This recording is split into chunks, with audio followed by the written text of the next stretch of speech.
이 시간에는 요한복음 2장 1절부터 11절 말씀까지 읽었습니다. 요한복음 6번째 시간입니다. 요한복음 2장부터 11장까지 보면 예수님께서 행하신 7개의 기적이 나옵니다. 이 7개의 기적 중에 요한복음 6장에 나오는 오병이어의 기적은 마태복음, 마가복음, 누가복음에도 다 나오는 기적이에요. 그런데 나머지 6개의 기적은 요한복음에만 나오는 기적입니다. 그런데 사도 요한은 이 기적에 대해서 기적이라고 사용하지 않고 뭐라고 표현했냐? 표적이라고 그랬어요. 표적. 자, 그러면 기적과 표적은 어떻게 다른가? 기적은 영어로 미라클이라고 그러거든요. 이건 뭐냐면 그냥 신기한 일이 생긴 거예요.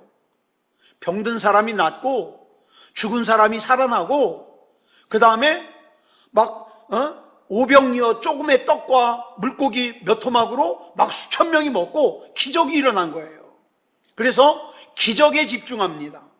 그런데 표적은 영어로 뭐라 그러냐면 miraculous sign이라 그래요. 이건 뭐냐면 신기한 사건이 발생했는데 이 표적은 그 신기한 사건에 집중하는 것이 아니라 그 신기한 사건이 담고 있는 목적, 의미, 여기에 집중하는 거예요.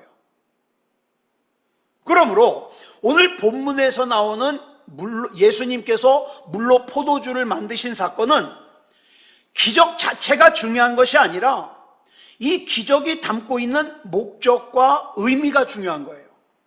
그래서 표적이라는 거예요. 그렇다면 본문에서 예수님께서 물로 포도주를 만드신 이 사건이 담고 있는 목적과 표적이 뭘까? 아주 간단해요. 기적을 일으키신 예수님을 소개하는 거예요. 이게 목적이에요. 그래서 사도 요한의 관심은 물이 포도주가 된 기적보다는 그 기적을 일으키신 예수님께 집중하고 있습니다.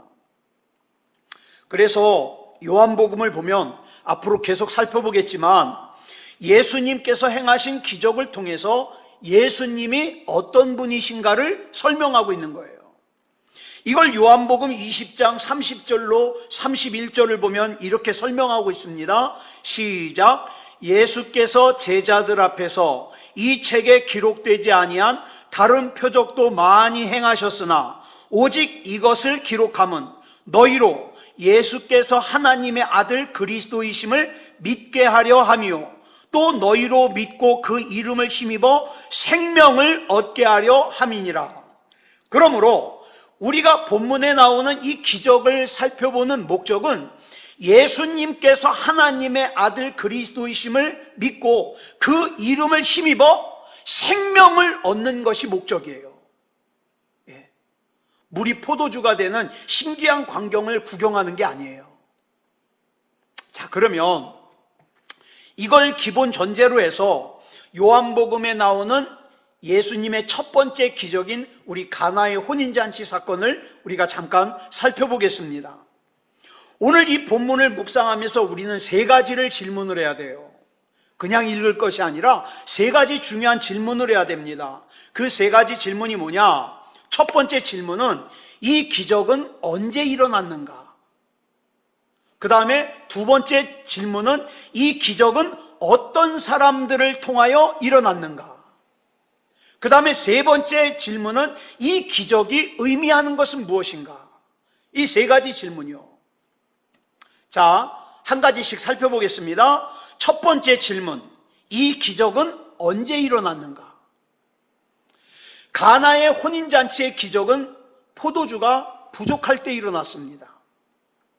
본문 1절부터 3절까지 보면 물이 포도주가 되는 기적이 일어나게 되는 배경이 나오는데 이 배경이 언제냐? 포도주가 떨어져 가요. 그래서 여러분, 우리가 살아가다가 우리에게 부족한 것이 있는 거, 우리에게 어려운 일이 생기고 문제가 있는 거, 이것이 결코 나쁘기만 한 것이 아니에요. 왜냐하면 우리가 부족함을 경험하고 어려움을 경험할 때는 하나님의 기적을 체험할 수 있는 좋은 기회가 되기 때문에. 물론 저와 여러분 중에 부족한 것이 있는 인생을 사는 것을 좋아하는 사람은 아무도 없어요. 그죠? 그런 일 겪지 않고 살았으면 좋겠어요. 그런데 지금 혼인잔치 집에 포도주가 떨어졌습니다. 문제는 대부분의 사람들이 그 사실을 모르고 있어요. 곧 포도주가 떨어진다는 걸 모르고 있어요.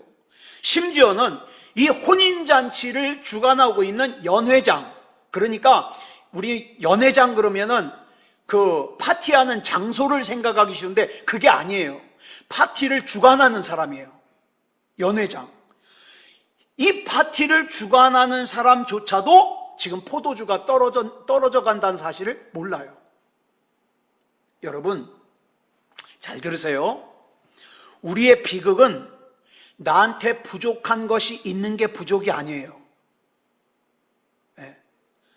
부족한 것이 있는데도 나에게 부족한 것이 있다는 사실을 모르고 사는 게 비극이에요.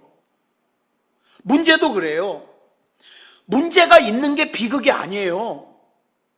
진짜 문제는 나에게 문제가 있다는 걸 몰라요. 이게 문제예요.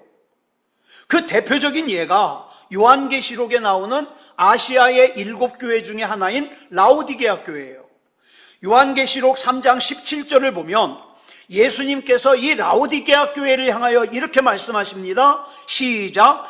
내가 말하기를 나는 부자라 부요하여 부족한 것이 없다 하나 내 곤고한 것과 가련한 것과 가난한 것과 눈먼 것과 벌거벗은 것을 알지 못하는도다. 자기에게 문제가 있다는 걸 아는 사람은 어떻게 해서든지 그 문제를 해결하려고 하지 않겠습니까? 그런데 자기에게 문제가 있다는 걸 모르는 사람은 해결하려고는 하질 않아요. 이게 문제예요. 예수님의 어머니 마리아는 곧 포도주가 떨어질 것이라는 이 문제를 알았습니다. 그래서 어떻게 해요? 이 문제를 해결하려고 예수님께로 갔어요. 대부분의 사람들이요, 문제가 생기기 전에는 예수님을 안 찾아요. 문제가 생기기 전까지는 예수님이 어떤 분인지에 대해서 관심도 없어요. 그래서 왜 우리가 고난을 변장된 축복이라 그러느냐? 어떤 사람에게는 문제가 있는 게 축복이기 때문에 그래요. 왜? 문제가 예수님 이외에는 이 문제를 해결할 수가 없을 때 그것이 그 사람이 예수님을 찾는 방법이 되기 때문에 그래요. 여러분 한번 생각해 보세요. 그 가나의 혼인집에 포도주가 떨어졌어요. 그런데 가까운 곳에서 돈을 주고 포도주를 사올 수가 있어요. 그러면 예수님 찾아요, 안 찾아요? 안 찾죠. 가서 사오겠죠. 또 누군가에게 가서 포도주를 빌려올 수 있다면 예수님 찾아요, 안 찾아요? 안 찾죠. 빌려오겠죠. 그러나 사방이 막혀 있을 때 어디서 포도주를 살 수도 없고 어디서 포도주를 빌릴 수도 없어서 포도주는 떨어져 가는데 이 포도주가 떨어지면 이 잔치가 중단되는데 방법이 없어요. 이 문제를 해결할 방법이 없어요. 그래서 하나님의 도우심만 구할 수밖에 없는 상황에서 기적은 시작되는 거예요. 이때 예수님 외에는 다른 방법이 없는 그 문제가 우리로 하여금 하나님께 눈을 돌리게 만들어요. 하나님께 관심을 가지게 만들어요. 그렇기 때문에 축복이라는 거예요. 그리고 하나님은 그 문제를 통해서, 그 어려움을 통해서, 그 고난을 통해서 우리에게 은혜를 베푸시기 때문에 축복이라는 거예요. 여러분 잘 아시는 꿈의 교회를 담임하시는 김학중 목사님, 저는 김학중 목사님이 처음에 막 목회 시작하실 때 책을 낸 걸 읽어봤어요. 이 책에 보니까 이 김학중 목사님이 어렸을 때 어머니가 그 기름 팔팔 끓는 튀김하는 거 있잖아요. 튀김하는 거.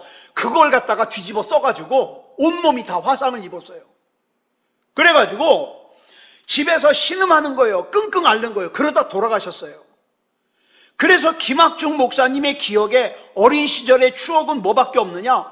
엄마가 괴로워서 고통스러워서 집에서 끙끙거리는 소리와 비명소리, 그거밖에 안 남았어요. 이런 열악한 상황 가운데서 자기에게는 하나님밖에 없으니까 하나님만 간절히 찾고 기도해서 오늘날 저렇게 훌륭한 목사님이 되신 거예요. 여러분, 이렇게 우리에게 부족함이 축복이 될 수 있어요. 그런데 어설프게 부족하면, 제가 자주 말씀드리잖아요. 탕자의 비유에 나오는 다 잃어버렸는데 근근히 먹을 쥐업 열매가 있어요. 그래서 그거 먹어요. 그랬을 때 그 아들이 아버지 찾아요, 안 찾아요? 안 찾아요. 성경에 분명히 그렇게 나와요. 그것조차 주는 사람이 없을 때 아버지를 생각합니다. 그러니까 이 탕자에게도 그것조차 주는 사람이 없는 게 축복이에요. 왜? 아버지를 생각할 수 있으니까. 아버지께로 돌아가니까. 그러니까 여러분, 모든 부족함이 다 축복이 되는 건 아니에요. 왜냐하면 가끔 보면 부족함 때문에 오히려 하나님을 원망하고 인생을 포기하고 망치는 사람들도 있어요. 자, 그러면 부족함이 축복이 되는 사람과 부족함이 인생을 망치는 사람 사이에 도대체 어떤 차이가 있는 걸까요? 어떤 차이가 있길래 어떤 부족함은 축복이 되고 어떤 부족함은 인생을 망칠까요?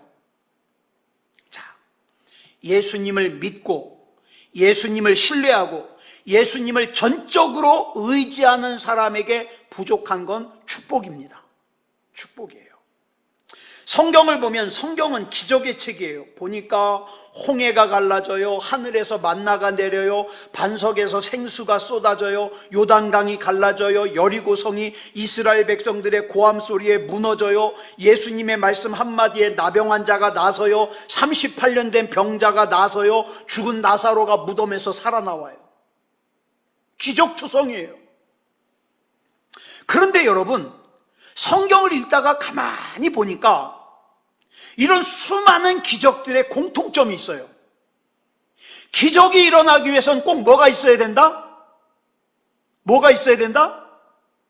해결할 수 없는 문제가 있어야 된다. 그죠? 그렇잖아요. 이 수많은 기적들은 먼저 문제가 있었기 때문에 기적이 일어날 수 있었어요. 문제가 없다면 기적이 일어날 수 없죠. 기적이 없다면, 문제가 없다면 하나님의 영광도 드러나지 않았을 거예요. 그러니까 우리는 이렇게 생각해야 돼요. 지금 나에게 어떤 문제가 있습니까? 지금 나에게 어떤 부족한 것이 있습니까? 그렇다면 그 문제를, 그 어려움을 하나님 앞에 가서 내려놔야 돼요. 왜? 그것이야말로 하나님 앞에서 내가 기적을 체험할 수 있는, 능력을 체험할 수 있는, 은혜를 체험할 수 있는 기회이기 때문에 그래요. 그러면 하나님께서 기적을 일으키시는데 그냥 일으키시는 게 아니라 사람을 사용해서 기적을 일으키십니다. 이스라엘 백성들이 애굽에서 이스라엘 백성들을 애굽에서 건져내서 가나안 땅으로 인도하실 때 누구를 사용하셨어요? 모세와 여호수아를 사용하셨어요. 성전 미문 앞에 나면서부터 한 번도 걸어본 적이 없는 안진뱅이를 일으켜 세울 때는 누구를 사용하셨어요? 베드로를 사용하셨어요. 그럼 여기서 우리는 두 번째 질문을 하게 됩니다. 그 질문이 뭐예요? 기적을 어떤 사람들을 통하여 기적을 행하셨는가? 그죠? 이걸 알아볼 필요가 있어요. 첫 번째로 우리 하나님께서는 확신을 가지고 기도하는 사람을 통하여 기적을 일으키십니다. 확신. 짐작이 아니에요. 확신. 자, 본문 3절 보겠습니다. 시작. 포도주가 떨어진지라 예수의 어머니가 예수에게 이르되 저들에게 포도주가 없다 하니. 마리아는 예수님께 가가지고 포도주가 떨어진 문제를 이야기했어요. 그랬더니 예수님께서 본문 4절에서 완곡하게 거절하십니다. 4절 볼까요? 시작. 예수께서 이르시되 여자여 나와 무슨 상관이 있나이까? 내 때가 아직 이르지 아니하였나이다. 여기서 엄마 보고 여자여 그러니까 굉장히 버르장머리 없는 것 같은데, 여기서 이 여자여로 사용된 헬라어가 뭐냐? 귀네라는 단어예요. 귀네. 이 귀네라는 단어는요, 당시에 굉장히 사랑하는 아내나 또는 여왕을 높여 부를 때 존경의 마음을 담아, 애정을 담아 호칭하는 단어가 뭐냐면 귀네예요. 그러니까 엄마를 갖다가 하찮게 부른 게 아니에요. 존중하는 마음으로, 존경하는 마음으로 엄마를 부른 게 여자여예요. 자, 그런데 부르는 호칭은 존경의 호칭을 사용했지만 어쨌든 예수님께서 완곡하게 어머니 마리아의 요청을 거절하셨어요. 자, 그런데 우리가 좀 생각해 보자고요. 이렇게 예수님께서 완곡하게 어머니 마리아의 요청을 거절하셨는데도 가톨릭에서는 어떡합니까? 천주교에서는 예수님께 나아가려면 성모 마리아에게 사랑하는 마리아님이요, 예수님께 말씀 좀 잘 해주십시오 그러면서 마리아에게 기도해요. 예? 이렇게 예수님이 완곡하게 거절하셨는데도 만약에 저는 이런 생각해봐요. 예수님께서 이때 어머니 걱정하지 마십시오, 제가 그렇게 하겠습니다 그랬다면 아마 지금쯤 예수님을 무슨 성모 마리아의 심부름꾼쯤으로 할 거예요. 아무튼 완곡하게 거절을 당한 마리아는 그대로 물러나지 않았어요. 자, 본문 5절 보겠습니다. 시작. 그의 어머니가 하인들에게 이르되 너희에게 무슨 말씀을 하시든지 그대로 하라 하니라. 마리아는 지금의 이 포도주가 떨어진 이 문제를 해결할 수 있는 분이 예수님밖에 없다는 걸 분명하게 알았어요. 근데 지금 거절을 당했잖아요. 그래서 하인들에게 내가 말하면 안 되니까 예수님이 너희에게 뭐라고 말씀하시든지 그대로 순종해라. 그러면 좋은 일이 생길 거야. 이러고 자리를 떠나요. 여러분, 하나님을 확신하는 사람은, 예수님을 확신하는 사람은 안 되면 말고가 아니에요. 마가복음 11장 24절의 말씀을 믿기 때문에 기도한 후에 내가 기도한 이 기도가 어떻게 이루어질까 기대감을 가지고 지켜봅니다. 자, 마가복음 11장 24절에 뭐라고 말씀하고 있는가 볼까요? 시작. 그러므로 내가 너희에게 말하노니 무엇이든지 기도하고 구하는 것은 받은 줄로 믿으라. 그리하면 너희에게 그대로 되리라. 이 확신. 하나님, 내 상식으로는, 내 생각으로는 이것이 불가능합니다. 하지만 하나님께서 무엇이든지 기도하고 구하는 것은 받은 줄로 믿으라고 말씀하셨으니까 저는 이 말씀 붙들고 기도합니다. 기도하는 것은 내가 하는 일이요, 응답하시는 것은 하나님이 하시는 일이니까 내가 해야 될 기도는 했으니까 하나님이 하셔야 될 일 하십시오.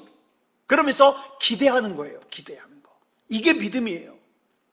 자, 그 다음에 두 번째로 어떤 사람을 통해서 기적을 행하셨는가? 말씀에 온전히 순종하는 사람의 믿음을 통해서 기적을 행하셨어요. 마리아가 예수님께 포도주가 부족하다는 걸 알린 후에 하인들에게 당부한 것은 무슨 말씀을 하시든지 그대로 행하라. 줄여서 뭐 하라 말이에요? 순종해라. 뭘 말씀하시든지 순종해라. 이렇게 당부하죠. 이게 행동하는 믿음이에요. 가나 혼인잔치의 기적의 절정은요, 하인들의 순종이에요. 말도 안 되는 예수님의 명령에 순종하더라 이 말이에요. 기적은, 잘 들으세요, 기적은 하나님을 신뢰하기 때문에 하나님의 말씀을 믿고 의지하고 그 말씀에 순종할 때 기적은 일어납니다. 기적. 예. 여러분, 누가복음 5장을 보면 베드로가 게네사렛 호수에서 밤새도록 그물질을 했지만 물고기를 한 마리도 못 잡아요. 그래가지고 지쳤어요. 베드로가 타고 있는 배가 텅 비었어요. 여러분, 어쩔 때는 그런 생각 가져요. 이 텅 빈 배가 우리 인생 같아요. 나는 이른 아침부터 밤늦게까지 참 고단하게 열심히 살았는데 어느 순간에 보니까 내 인생의 배가 텅 벼 있는 것 같아. 내가 뭐 했나? 텅 빈 배. 말하자면 지금 베드로의 문제에, 베드로의 텅 빈 인생에 예수님께서 찾아오신 거예요. 그리고 배에 올라타셔서 거기 모여있는 무리들에게 말씀을 전하신 후에 베드로에게 말씀하셔요. 저 깊은 데로 가서 그물을 던져라. 그래서 베드로가 순종했더니 심히 많은 물고기를 잡았다 그랬어요. 자, 그런데 보세요. 베드로가 누구예요? 어부로 잔뼈가 굵은 사람이에요. 이 게네사렛 호수에서 누구보다도 물고기 잡는 거에 대해서는 전문가예요. 그런데 예수님은 직업이 뭐예요? 목수예요. 지금 목수가 어부 보고 물고기 잡으려면 이래라 저래라 훈수 두는 거예요. 이 말이 돼요? 어부도 아닌 목수 출신의 예수님이 깊은 데로 가서 그물을 던지래요. 그런데 그래, 목수라도 얘기할 수 있어요. 그런데 하는 말이 좀 상식적이고 일리가 있는 말이라면 또 괜찮아. 자, 보세요. 이 당시 어부들이 가지고 있는 상식은 뭐냐면 해가 뜨면, 해가 밝으면 깊은 곳에 있던 물고기들이 전부 수면 위로 올라오기 때문에 깊은 데는 물고기가 없어요. 근데 예수님이 지금 그물을 어디에 던지래요? 깊은 데다 던지래요. 자, 해가 뜨면 물고기가 깊은 곳에 없는 것은 상식인데, 그런데 참 여기 중요한 게 나와요. 베드로는 자기의 경험, 자기의 지식, 자기의 상식을 버리고 예수님의 말씀에 순종해서 깊은 곳에 그물을 내렸다. 이게 중요한 거예요. 예수님, 내 생각엔 그건 말도 안 되는데요? 그러지 않았어요. 그 결과 하나님의 기적을 체험하게 되더라. 요즘 세상에 이런 믿음을 보고 싶은 거예요. 요즘에 신앙생활하는 사람들 가만히 보면 너나 나나 할 것 없이 다 잘났어요. 그래가지고 이해가 안 되면, 납득이 안 되면, 내 생각에 해가 뜨면 깊은 곳에 물고기가 없는데 하나님의 말씀에 깊은 데 그물을 던지라 그러면 갸우뚱거려요. 나 그거 순종 못 하겠는데요. 그건 내 상식과 안 맞는데요. 그건 내 지식과 안 맞는데요. 내 경험과 안 맞는데요. 그물 안 던져요. 그러면서 힘들대요. 예배 안 드리면서 힘들대요. 기도 안 하면서 힘들대요. 하나님 찾지 않으면서 힘들대요. 여기 문제가 있더라 이 말이죠. 베드로는 자기의 경험과 자기의 지식과 자기의 상식을 버리고 예수님의 말씀에 의지해서 깊은 곳에 그물을 던졌어요. 그랬더니 하나님의 기적을 체험하게 되더라. 우리도 마찬가지예요. 내 생각에는 이 문제는 해결 못해. 내 상식으로는 이 질병은 나을 수가 없어. 내가 지금까지의 경험에 비추어서 이 인생은 변할 수가 없어. 그렇지만 나는 하나님의 말씀에 의지해서 금을 던지겠습니다. 하나님의 이름 부르겠습니다. 예배의 생명을 걸겠습니다. 하나님의 말씀대로 순종하겠습니다. 그랬을 때에 기적이 일어나고 텅 빈 인생의 배가 물고기로 가득 차는 역사를 경험하게 된다 이 말입니다. 여러분, 우리가 살다 보면 내가 아무리 노력해도 잘 풀리지 않는 문제가 있어요. 분명히 있어요. 내가 아무리 노력해도 빈 배만 남아있는, 왜 나는 이렇게 힘들게 사는데 항상 벼있지? 이런 문제들이 있습니다. 그런데 정말 하나님을 믿으신다면 낙심하면 안 돼요. 절망하면 안 돼요. 우리 주님께서 저와 여러분의 비어있는 배에, 텅 빈 인생에 같이 있길 원하십니다. 함께 있길 원하십니다. 그리고 말씀을 주셔요. 주저하지 말고 예수님을 내 인생에 모셔드리고 주님께서 나에게 뭐라고 말씀하시는지 믿음으로 반응하시기 바랍니다. 순종으로 반응하시기 바랍니다. 그러면 기적을 경험해요. 능력을 경험해요. 오늘 본문에 나오는 하인들은 순종을 하되 온전히 순종했을 뿐만 아니라 끝까지 순종했어요. 끝까지. 물을 항아리에 채우라 그러니까 항아리 아귀까지, 아귀가 뭡니까? 입구까지 잘름잘름하게 다 채웠어요. 그 물을 떠다가 그 잔치를 주장하는 사람에게 갖다 주라 그러니까 그대로 갖다 주었습니다. 우리에게 기적은 언제 일어날지 몰라요. 여러분, 내가 하나님을 신뢰한다면 기적은 일어나는데 언제 일어날지 몰라요. 물을 떠올 때 기적이 일어나는지, 그 물을 갖다 항아리에 담았을 때 기적이 일어나는지 몰라요. 그러니까 우리는 끝까지 순종해야 되는 거예요. 언제 기적이 일어날지 모르니까. 끝까지 순종했더니 물이 포도주가 되는 기적을 경험하더라. 순종하는 사람은 기적을 경험하는 기쁨을 누립니다. 세 번째로, 어떤 사람을 통해서 기적을 일으키시는가? 그릇을 잘 준비한 사람을 통해서 기적을 일으키십니다. 믿음의 그릇을 잘 준비한 사람을 통해서. 믿음의 크기는 그릇의 크기라 그랬어요. 하나님은 우리 믿음 따라 역사하십니다. 예? 믿음은 요만해가지고 하나님 앞에 큰 기적 요구하면 담을 수가 없어요. 우리 그릇 크기에 따라 역사하셔요. 가나 혼인잔치에 준비된 항아리는 큰 항아리 6개라 그랬어요. 하나님의 축복을 풍성하게 받기 위해서는 큰 그릇이 중요해요. 큰 그릇이. 여러분, 오늘 본문 6절에 보니까 이 항아리 크기가 나와요. 2-3통 드는 돌 항아리. 이걸 영어 성경을 보면 뭐라 그랬냐면, 이 2-3통 드는 이걸 뭐라 그랬냐면 20 내지 30갤론. 자, 그러면 1갤론이 얼만큼이냐? 약 3.785-298리터가 1갤론이에요. 그러니까 항아리 하나에 약 76리터에서 114리터가 들어가는 항아리예요. 그러니까 이거 중간쯤 해가지고 항아리 하나에 100리터짜리라고 우리 생각하자고요. 이 100리터짜리가 몇 개? 6개. 그러니까 포도주가 몇 리터가 된 거예요? 600리터가 된 거예요. 여러분 집에서 사용하는 생수병 큰 게 2리터짜리잖아요. 그게 무려 300개. 여러분 생각해 보세요. 아무리 마을에서 성대한 잔치를 한다 하더라도 포도주가 지금, 그리고 포도주 잔치 한참 했잖아요. 그런데 600리터나 포도주가 필요하지 않아요. 저는 이 말씀을 보다가 무슨 생각을 했냐? 우리 주님께서 하시는 일은 쪼잔하지 않아요. 예? 언제나 풍성합니다. 그러므로 우리가 하나님께 나아갈 때 우리는 하나님의 풍성하신 은혜를 믿어야 돼요. 풍성하신 주님의 은혜를 사모하면서 나아가야 됩니다.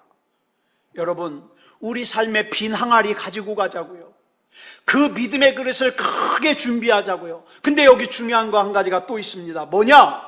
그릇을 준비하되 이 그릇이 깨끗해야 돼요. 왜?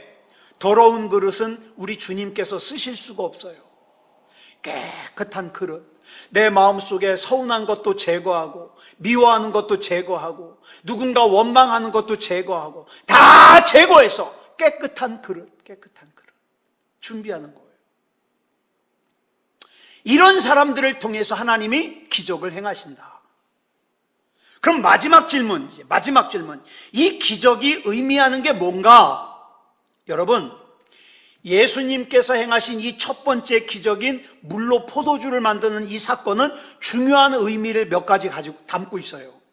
뭐냐면, 우리는 앞에서 기적 자체보다 기적을 행하시는 예수님께 초점을 맞춰야 된다고 말씀을 드렸어요. 우리 예수님은 물이 변하여 포도주가 되게 하시는 분이에요. 예수님을 믿으면 변합니다. 여러분, 예수님을 진짜로 믿으면 변해요. 근데 수십 년 신앙생활을 한다고 했는데 여전히 안 변했다? 예수님 안 믿는 거예요. 예수님 믿으면 변해요. 변하는 게 당연해요. 우리 문제를 예수님께 고하면 예수님은 그 문제를 축복으로 변화시켜 주십니다. 여러분 보세요. 모세는 원래 히브리인이죠. 노예의 아들이에요. 그런데 노예의 아들인 이 모세가 하나님께서 역사하셔서 애굽의 왕궁에서 자라게 됩니다. 그리고 기적의 사람이 됩니다. 그러므로 우리에게 있는 문제를 두려워하거나 걱정할 필요 없어요. 잘못되면 어떡하지? 끝장나면 어떡하지? 이거 염려할 필요가 없어요. 하나님께 맡기면 돼요. 하나님의 일입니다. 나는 하나님을 신뢰하니까, 나는 하나님을 믿으니까 이 문제는 하나님의 일입니다. 맡기는 거라고요. 이게 어떻게 가능하냐? 우리 주님은 물로 포도주를 만드신 분이잖아요. 죽은 나사로를 살리신 분이잖아요. 안진뱅이를 일으키신 분이잖아요. 말 못하는 사람을 말을 하게 만드셨잖아요. 앞 못 보는 사람을 앞을 보게 하셨잖아요. 예수님께서 행하신 이 기적을 믿으신다면 오늘도 능력을 행하심을 믿어야죠. 본문 10절을 보면 이렇게 말씀하고 있습니다. 시작. 말하되 사람마다 먼저 좋은 포도주를 내고 취한 후에 낮은 것을 내거늘 그대는 지금까지 좋은 포도주를 두었도다 하니라. 여기서 주목할 단어가 뭐냐? 좋은이라는 단어예요. 예수님은 우리에게 좋은 거를 주십니다. 좋은 거. 마태복음 7장 11절을 보면 이렇게 말씀하고 있어요. 시작. 너희가 악한 자라도 좋은 것으로 자식에게 줄 알거든 하물며 하늘에 계신 너희 아버지께서 구하는 자에게 좋은 것으로 주시지 않겠느냐? 이렇게 말씀하셔요.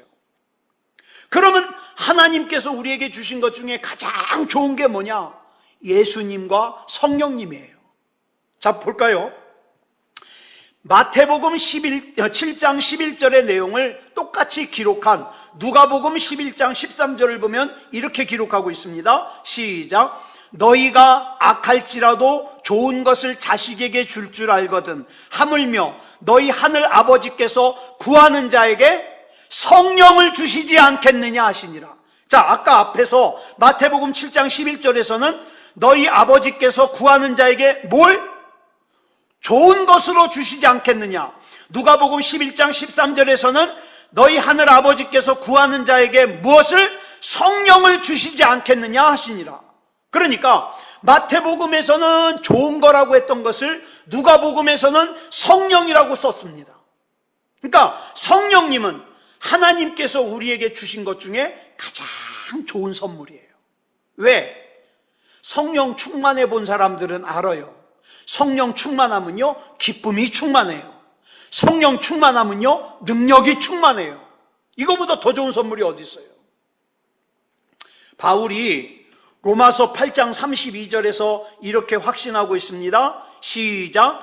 자기 아들을 아끼지 아니하시고 우리 모든 사람을 위하여 내주시니가 어찌 그 아들과 함께 모든 것을 우리에게 주시지 아니하겠느냐. 하나님의 가지신 것 중에서 가장 소중한 독생자 예수 그리스도를 주셨는데 뭔들 아끼겠냐 이 말이에요. 세상 사람들은요, 처음에는 좋은 것 주고 나중에는 안 좋은 거 줘요. 처음에는 친한 척 하다가 나중에는 안 친한 척 해요. 예? 처음에는 관심을 가지다가 나중에는 무관심해져요. 그러나 하나님께서는 갈수록 좋은 것 주십니다. 지금은 비록 우리가 좁은 문을 갈지라도, 지금은 비록 우리가 좁은 길로 갈지라도, 그래서 그 길을 찾는 자가 적지만 하나님의 말씀이 분명히 약속하기를 그 나중은 풍족하게 될 것이다. 예. 여러분, 이 말씀 기억하세요. 아직 저와 여러분의 인생 가운데서 가장 좋은 것은 아직 안 왔어요. 앞으로 올 겁니다. 가장 좋은 것은. 그러니까 우리가 정말 하나님을 신뢰한다면, 내가 하나님을 믿는다면 기대하는 인생을 살아야 돼요. 기대하는 인생. 오늘 본문의 가나 혼인잔치의 기적은 포도주가 모자랐기 때문에 일어난 기적이에요. 사도 바울은 이걸 알았기 때문에 이 비밀을 고린도후서 12장 9절로 10절에서 이렇게 고백하고 있습니다. 시작. 나에게 이르시기를 내 은혜가 내게 족하도다. 이는 내 능력이 약한 데서 온전하여짐이라 하신지라. 그러므로 도리어 크게 기뻐함으로 나의 여러 약한 것들에 대하여 자랑하리니 이는 그리스도의 능력이 내게 머물게 하려 함이라.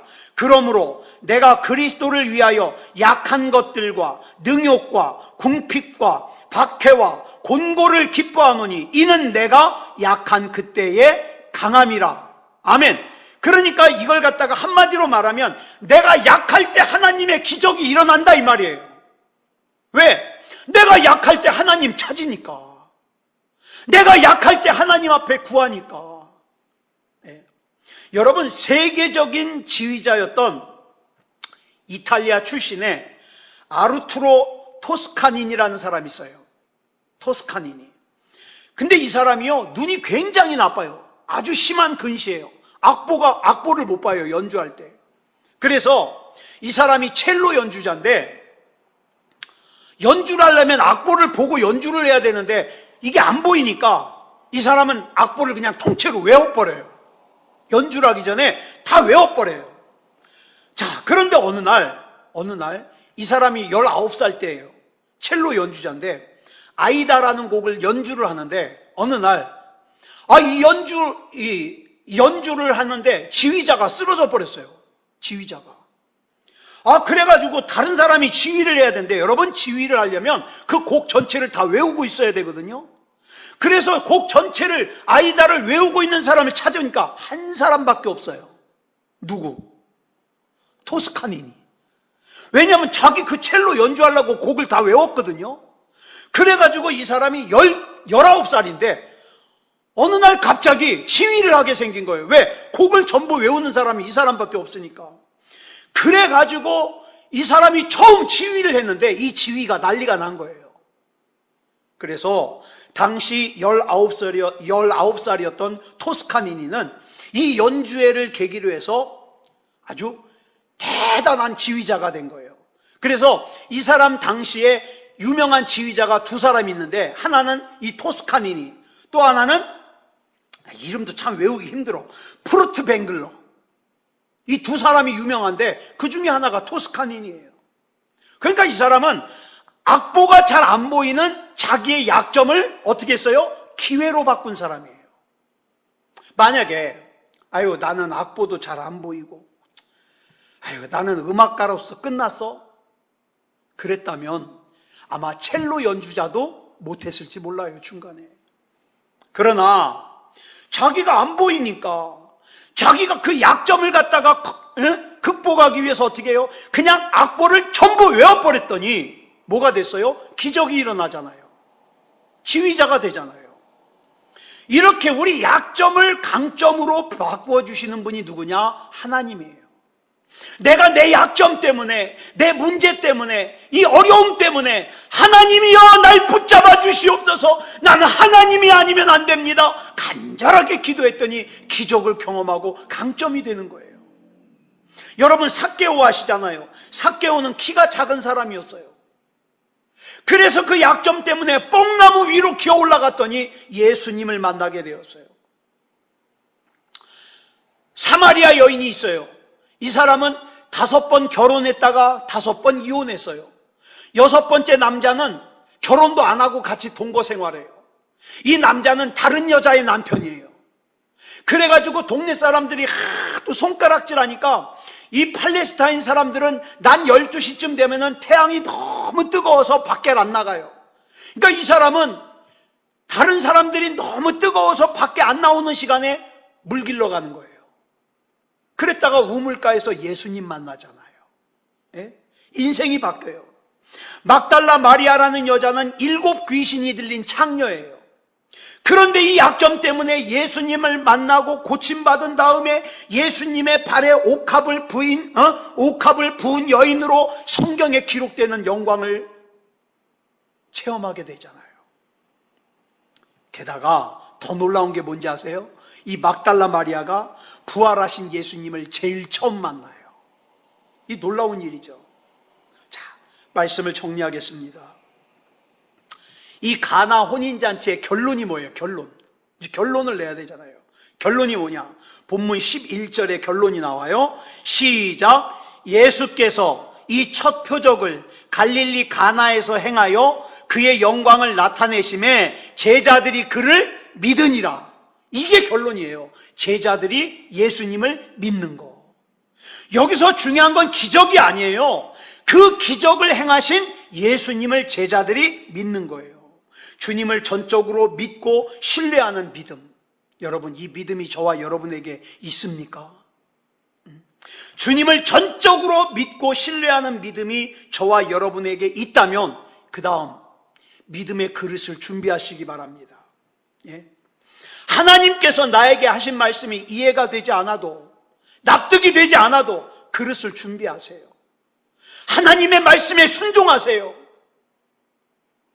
그러면 우리 주님께서 저와 여러분의 인생에, 저와 여러분의 가정에, 우리 교회에 기적을 행하실 겁니다. 기적. 예.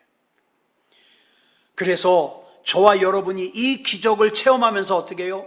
더욱더 믿음다운 믿음이 되어서 우리 주님과 함께 나만 기적을 체험하는 게 아니라 다른 사람들도 하나님이 행하시는 기적을 체험할 수 있는 일에 쓰임받는 하나님의 사람으로 살 수가 있는 거예요.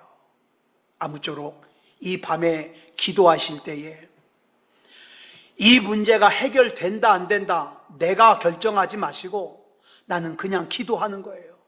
예, 기도하는 거예요.